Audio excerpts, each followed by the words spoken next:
كيف ما ديما كنحاول نتناول المواضيع بطريقتي، وهاد المره كانت البليه هي الموضوع ديالنا. مي حرت كانوا في بالي بزاف د الاسئله.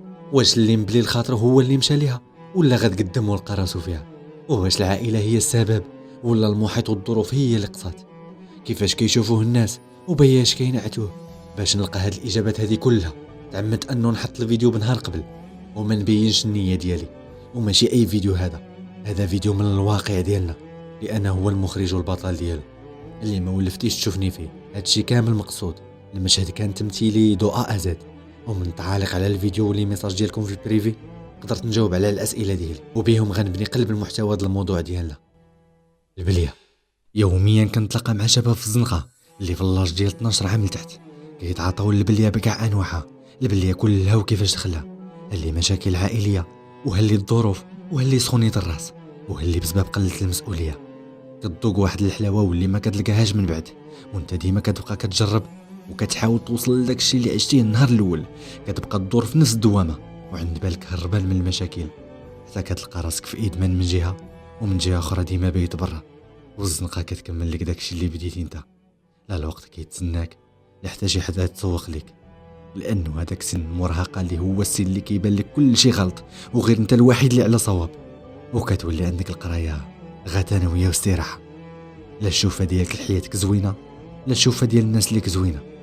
الثقه كتمشي وكتولي انت هو داك الشخص اللي كاع العائله راده منه البال. لا صحه، لا فلوس، لا رضا الوالدين. اللي يجوا اللي عندهم 16 18 حتى 20 عام، واللي بحالهم عمرهم جربوا شي حاجه، وياك يجروك ويقولوا لك هاك جرب غير مره. ما تحاولش، حيت من مره واحده الخبر في راسك. عندك مشاكل، عندك معاناه، ربي اللي عالم هاي. ولكن واش بغيتي تزيد مشاكل على مشاكل؟ باش منين دير 30 و40 عام تمشي تبدا لي رونديفو مع الاطباء؟ هادشي الا لقيتيه وكانت عندك القدره انك تخلص هنا وهنا وتطلع وتهبط، خاصك تعرف باللي عندك واحد الام كتسناك توصل دير شي حاجه في هاد الحياه هادي. غتقول لي ماشي اي واحد كما راه شمكان، متفق معاك. القرو ما كيعكس الصوره ديالك، ولكن كيضرك انت وكيضر معاك اللي قراب ليك. من غير والديك مازال تابعك عائله اللي خاصك تكبرها ويكون عندك حتى انت بصمه. السؤال، واش تبغي تكبر ولادك في وسط من جو صعيب بحال هذا؟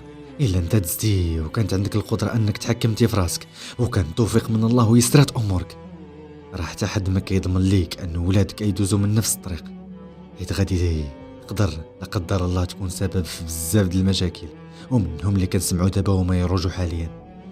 هذا قتل باه، هذا قتل امه، هذا انتحر، هذا اغتصب اختو، هذا الموضوع ماشي بالسهل كيف ما كيحسب لكم. والمشاهد الشارعيه اللي صبحت شيء عادي، اللي عطا الله عطاه.